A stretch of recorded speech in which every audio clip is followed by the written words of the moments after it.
So apologies about my face today. I've been wearing a hat so I look like a goose, and I have a sty, so let's just try and not look at that.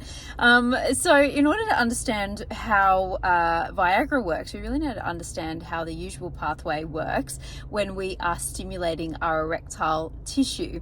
So in a usual situation, somebody's brain will be triggered to something that they like, that is erotic, and essentially our nervous system is going to then be triggered, our parasympathetic nervous system, and that is going to go to the erectile tissue. What's going to happen is acetylcholine is going to be released onto our erectile tissue, and it's going to essentially stimulate the conversion of a very special amino acid, which by the way is essential, and that is arginine. And it's going to convert arginine into two other amino acids, and that is citrulline and nitric oxide. Now, nitric oxide is the one we're interested here. Nitric oxide is then going to bind onto receptors on our erectile tissue, namely our smooth muscle in the area, and it's going to make them contract. And this is going to allow the blood vessels in the area to dilate nicely.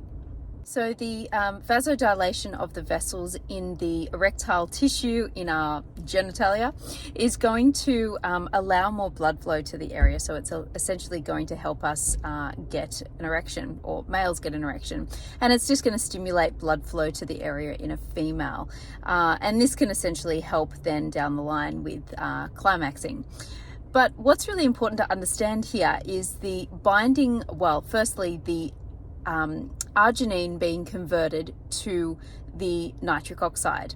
As I said, arginine is an essential amino acid, so it means you have to get it from your diet. Where do we get it from? Mainly, we get it from poultry, seafood, and red meat. So that's important to understand too.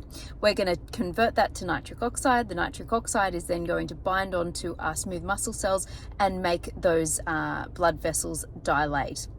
So what about Viagra? Interestingly, Viagra works through the same thing. It's essentially going to stimulate enzymes that are going to be used in this pathway to make this pathway go more.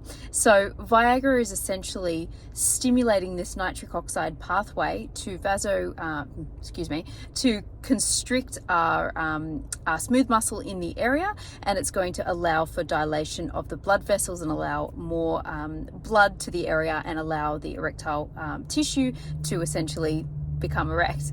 So I hope you found that really interesting. What I want to just reiterate here is that these amino acids that we're talking about here, or at least arginine, which is the precursor to nitric oxide, is essential. So you have to get it from your diet. Other things you're going to need here that are important, that I always like to sort of bring it back to our health, is in order to also stimulate other pathways in this, like spermatogenesis and healthy hormone production, or our sex hormones, which also help with libido. Both testosterone and estrogen are needed here. We require cholesterol because cholesterol is the precursor to these hormones, so that's important to understand as well. We also require a functioning parasympathetic nervous system. Now, we know that the parasympathetic nervous system is our rest and digest nervous system, and that is the one that we are going to be switched on when we're relaxed and chill. So that's important to keep in mind as well. We need our sympathetic nervous system also. This is our fight and flight nervous system to actually cause the ejaculation and the actual climax to occur in both males and females. But what we need to understand is that if you're overly stressed and your sympathetic nervous system is switched on, it's always going to switch off your parasympathetic nervous system. That's the one that's always going to take priority. So essentially, you don't want to be too stressed if you want to, have a good libido and be able to climax properly in both males and females.